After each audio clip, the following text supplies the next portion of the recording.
Hi students, இந்த வீடியோவில் 8ஆம் வகுப்பு தமிழில் இருக்கிற இயல் 8ல் திருக்குறள் இதோட புக் பேக் ஆன்சர்ஸ் தான் பார்க்க போகிறோம். ஃபஸ்ட்டு இது பாருங்கள், சரியான விடையை தேர்ந்தெடுத்து எழுதுக. ஃபஸ்ட் ஒன் வேர்ட், ஆண்மையின் கூர்மை டேஸ். ஆன்சர் என்னது? பகைவருக்கு உதவுதல். ஆப்ஷன் ஆவனால் இருக்குது பார்த்தீங்களா, அதை வந்து குறிச்சிக்கோங்க. செகண்ட் ஒன் வேர்ட், வறுமை வந்த காலத்தில் டேஸ் குறையாமல் வாழ வேண்டும். ஆன்சர் வந்து ஆப்ஷன் ஈயில் கொடுத்துருக்காங்க பாருங்கள், ஊக்கம். அதை வந்து குறிச்சிக்கோங்க. மூணாவது ஒன் வேர்ட், பெருஞ்செல்வம் என்னும் சொல்லை பிரித்தெழுத கிடைப்பது டேஸ். ஆன்சர் வந்து ஆப்ஷன் ஈயனால் கொடுத்துருக்காங்க பாருங்கள், பெருமை ப்ளஸ் செல்வம். நாலாவது ஒன் வேர்டு, ஊராண்மை என்னும் சொல்லை பிரித்தெழுத கிடைப்பது. ஆன்சர் வந்து ஆப்ஷன் ஆல இருக்குது பாருங்கள், ஊர் ப்ளஸ் ஆண்மை. அதை வந்து குறிச்சிக்கோங்க. அஞ்சாவது ஒன் வேர்டு, திரிந்து ப்ளஸ் அற்று என்பதனை சேர்த்தெழுத கிடைக்கும் சொல் டேஸ். ஆன்சர் வந்து ஆப்ஷன் ஆவனால் கொடுத்துருக்காங்க பாருங்கள், திரிந்தற்று. அடுத்து பொறுத்துக. இன்பம் தருவது என்னது? பண்புடையவர் நட்பு. லாஸ்ட் இருக்கிறத ஃபஸ்ட்டு ஒன்று குறிச்சிக்கோங்க. அடுத்து நட்பு என்பதுக்கு ஆன்சர் என்னது? சிரித்து மகிழ மட்டுமன்று. அடுத்து மூணாவது, பெருமையை அளிப்பது. ஆன்சர் வந்து குன்றி மணியளவு தவறு.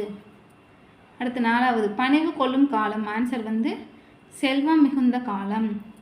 அடுத்து அஞ்சாவது, பயனின்றி அழிவது. நற்பண்பில்லாதவன் பெற்ற பெருஞ்செல்வம். 5 3 4 2 1. ஆன்சர் பார்த்து நோட் பண்ணிக்கோங்க. அடுத்து குருவினா முதல் கேள்வி, எது பெருமையை தரும்? இதற்கான ஆன்சர் பேஜ் நம்பர் 188 எடுத்துக்கோங்க. 188ல் முதல் குறளோட பொருளை மட்டும் குறிச்சிக்கோங்க. காட்டுமுயலை வீழ்த்திய அம்பினை ஏந்துவதை விட யானைக்கு குறிவைத்து தவறிய வேலை ஏந்துவது பெருமை தரும். பெரிய முயற்சியே பெருமை தரும். அதை ஃபுல்லாகவே நோட் பண்ணிக்கோங்க. இதான் குருவினா முதல் கேள்விக்கான ஆன்சர்.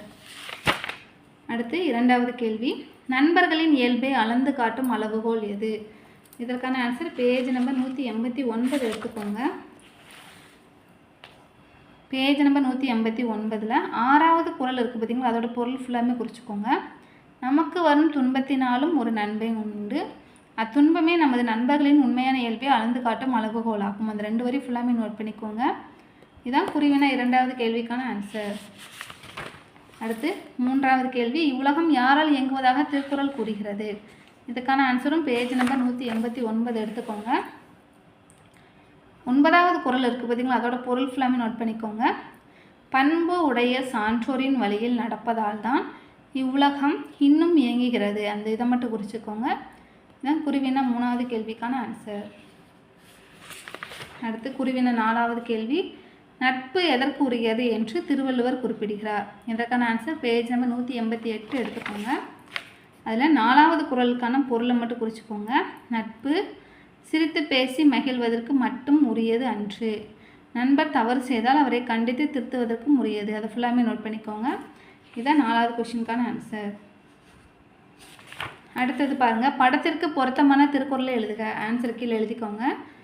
காண முயல் ஏத அம்பினில் யானை பிழைத்த வேல் ஏந்தல் இனிது. காண முயல் ஏத அம்பினில் யானை பிழைத்த வேல் ஏந்தல் இனிது.